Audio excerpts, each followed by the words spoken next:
चारों तरफ जहाँ भी देखोगे किसान सबसे ज़्यादा अगर कहीं भी परेशान है फसल के अंदर तो वो वायरस से होता है दोस्तों। वायरस विशेषकर उन फसलों में जो फसल बहुत अच्छे से रुपए बनाती है किसान की। तो मैं विशेषकर बात कर रहा हूँ मिर्च, शिमला मिर्च, करेला या कोई भी कोकोपेट फसल, साथ ही साथ जो किसान पपीता की बागवानी करते हैं उन सभी फसलों में, कुछ लोग टमाटर लगाते हैं। तो विशेषकर अभी जो समय चल रहा है जून महीना और इससे आगे जो भी बारिश का समय आएगा जुलाई और अगस्त, तो सबसे ज़्यादा अगर कोई प्रॉब्लम फेस करनी पड़ेगी किसानों को इन फसलों में तो वो वायरस होगा।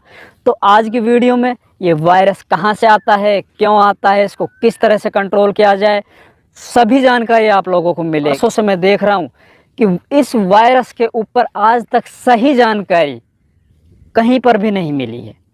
तो अभी मेरा मन क्या है कि इसके ऊपर एक बहुत अच्छे से वीडियो बनाया जाए, क्योंकि दोस्तों मैं आप लोगों को बताता हूँ जब मेरी खेती के अंदर जर्नी स्टार्ट हुई वो मिर्च फसल से हुई थी।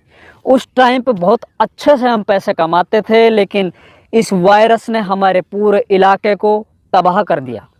अब हालत ये है कि हमारे यहाँ पे मिर्च की फसल होना ही बंद हो गई।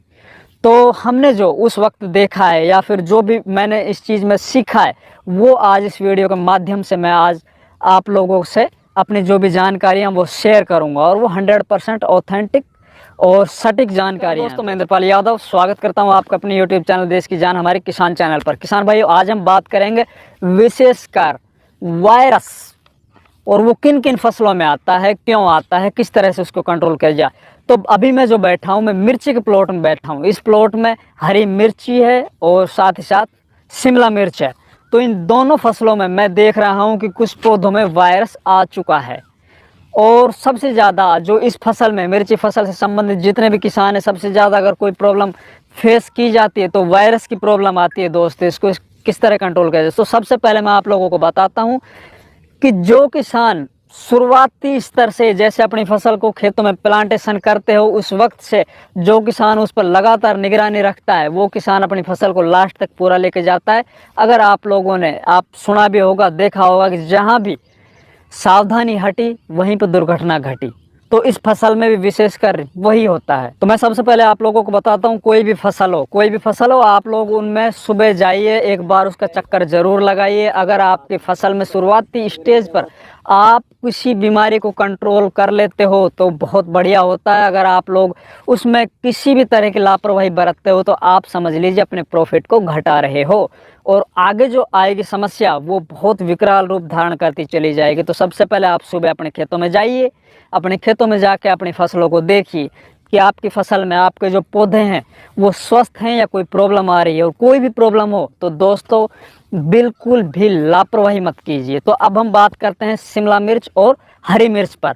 तो हरी मिर्च और शिमला मिर्च, इसमें वायरस का सबसे ज़्यादा प्रकोप होता है। सबसे पहले बताते हैं वायरस आता कहाँ से और क्यों आता है।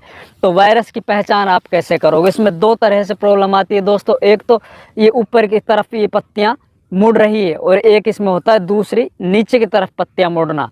तो अपन पहचाने कैसे इसको, तो सबसे मोटी पहचानने की यही तरीका है कि जो नीचे की तरफ अगर आपकी पत्तियां मुड़ रही हैं तो आप समझो उसमें मकड़ी का प्रकोप है, उसमें माइट रस चूस रही है, उसकी वजह से तो उसको अपन कंट्रोल कर सकते हैं। और अगर आपकी पत्तियां ऊपर की तरफ मुड़ रही है तो समझ लीजिए आपकी फसल में वायरस का अटैक हो चुका है। दोस्तों इसमें जो वायरस आता है वो वायरस आता क्यों है, कहाँ से आता है, तो मैं बता देता हूँ। जहाँ तक भी हमारी रिसर्च है या जितने भी कृषि वैज्ञानिक उनकी रिसर्च है या जो किसान लगातार इस खेती को करते आ रहे हैं, तो जहाँ तक भी पूरी दुनिया में जो भी रिसर्च निकल के आई है वो यही निकल के आई है कि इन फसलों में जो वायरस बनता है वो जितने भी सकिंग पेस्ट होते हैं, एफिड है, जैसिड है, वाइट फ्लाई है, उनकी वजह से बनता है। और विशेषकर वाइट फ्लाई, सफ़ेद मक्खी को इसका दोषी माना गया है। और जो ट्रांसमिशन होता है एक पौधे से दूसरे पौधे में वो सफ़ेद मक्खी को ही माना गया है दोस्तों। तो सफ़ेद मक्खी को किस तरह से रोका जाए, तो मैं सही आप लोगों की ईमानदारी से अगर आप लोगों से बताऊं तो इसकी कोई ऐसी दवा बाज़ारों में नहीं है, आज तक कोई कंपनियां बना नहीं पाई कि आप 100% उसका रिजल्ट ले सको फसल में।